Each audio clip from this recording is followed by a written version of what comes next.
I suck at reading. It's true. Never read as a kid. That's why they tell you to read. Ready? Good morning. I'm Scott Meyer. Thanks for joining me today. We're going to start this show off with a question.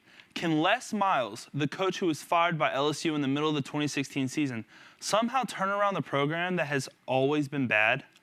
The last time the Kansas Jayhawks won an away game, President Obama was in his first year as president. I was in 5th grade. The grass-eating head coach collected one national championship in his time at the Bayou. Sure, it was Saban's players, but Les got all the credit. And that is the only reason that he was on staff there for 12 years. LSU's always been good with Miles, but they're rarely ever great.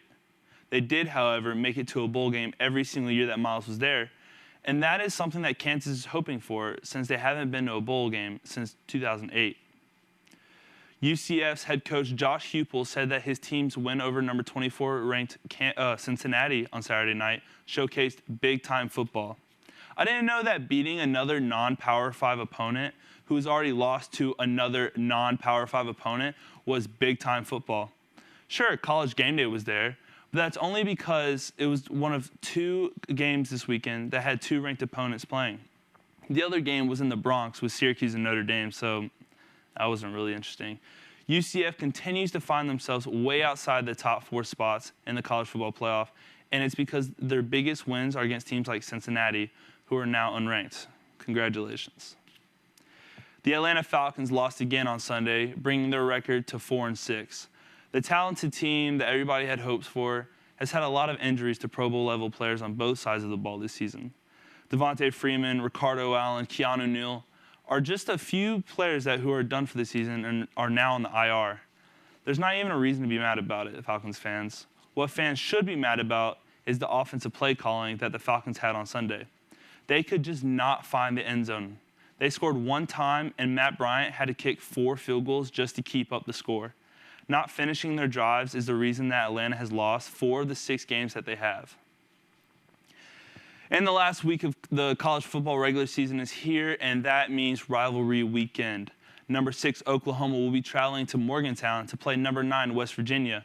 WVU can punch their ticket to Dallas to play against Oklahoma again next week in the Big 12 championship. And a win by the Mountaineers would also solidify the Big 12's chances of not having a team in the playoffs, which has not even happened. Number 4 Michigan will be traveling to Columbus to play number 10 Ohio State. Although Ohio State has been struggling lately, never count the Buckeyes out when they're at home in the Horseshoe and against Michigan. The winner of that game will represent the East in the Big Ten Championship in Indianapolis. If Ohio State wins, there's a great chance the Big Ten will not have a representative in the college football playoff as well, which means more room for the SEC. And SEC Nation and CBS will be here in Tuscaloosa to see the Iron Bowl. Auburn will face number 1 Alabama in a game that Alabama has set for revenge after the Tigers took down the Crimson Tide last year. Other notable games has number 3 Notre Dame traveling to Southern Cal, number 7 LSU traveling to Texas A&M, and South Carolina playing at number 2 Clemson. I have a feeling a lot of things will shake up this weekend in the rankings. Thanks for watching. I'm Scott Meyer. Have a great night.